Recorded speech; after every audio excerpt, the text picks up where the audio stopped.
एका गावात एक साधा व्यापारी आपल्या गाढवाबरोबर राहत होता. त्याचे घर बाजारापासून थोडे दूर होते, त्यामुळे त्याला रोज सकाळी लवकर निघावे लागे. तो दररोज गाढवाच्या पाठीवर वेगवेगळे सामान ठेवून बाजारात जात असे. त्या कमाईवरच त्याच्या कुटुंबाचा उदरनिर्वाह होत होता. व्यापारी मेहनती, प्रामाणिक आणि दयाळू होता.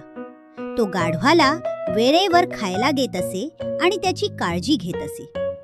गाढवही मालकावर प्रेम करत होते, पण त्याला काम करायला अजिबात आवडत नव्हते. तो चालताना वारंवार थांबत असे आणि कधी-कधी रस्त्यातच बसून आराम करू लागे. एके दिवशी व्यापाऱ्याला कळले की बाजारात मिठाची खूप मागणी आहे. त्याने गाढवावर मिठाच्या पोत्यांचा जड भार ठेवला. पोती जड असल्यामुळे गाढवाचे पाय थरथरत होते. तरीही व्यापारी त्याला हळूहळू पुढे नेत होता.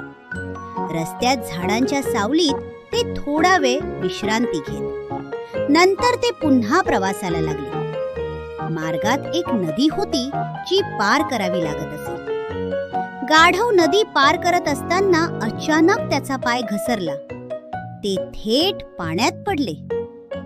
व्यापारी घाबरला, पण त्याने धैर्याने गाढवाला बाहेर काढले.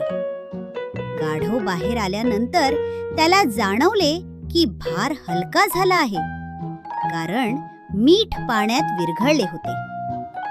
त्या दिवशी व्यापाऱ्याला काहीच विक्री करता आली नाही. त्याला रिकाम्या हाताने घरी परतावे लागले. तो खूप चिंतेत पडला, कारण त्याच्यासाठी प्रत्येक दिवसाची कमाई खूप महत्वाची होती. पण गाढवाने या घटनेतून एक युक्ती शिकली. दुसऱ्या दिवशी ते मुद्दाम पाण्यात पडले. असे ते रोज करू लागले. व्यापाऱ्याचे नुकसान दिवसेंदिवस वाढू लागले. शेवटी व्यापाऱ्याला गाढवाची ही फसवणूक समजली. त्याने शांतपणे एक योजना आखली.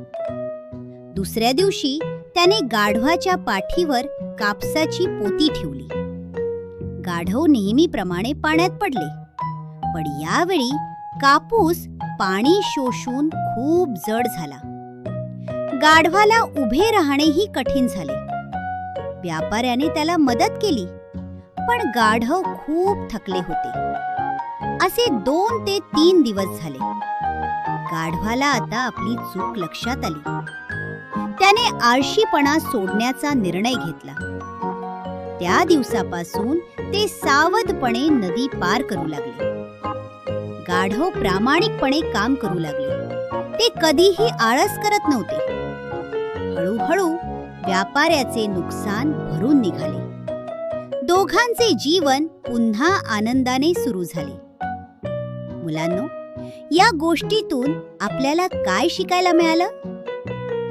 आळशीपणा आणि फसवणूक केल्याने शेवटी नुकसानच होते. मुलांनो, अजून मजेदार गोष्टी ऐकायच्या असतील तर लाईक करा, शेअर करा आणि लगेच सबस्क्राईब करा. आपण पुन्हा भेटू नवीन गोष्टीसोबत. Bye bye.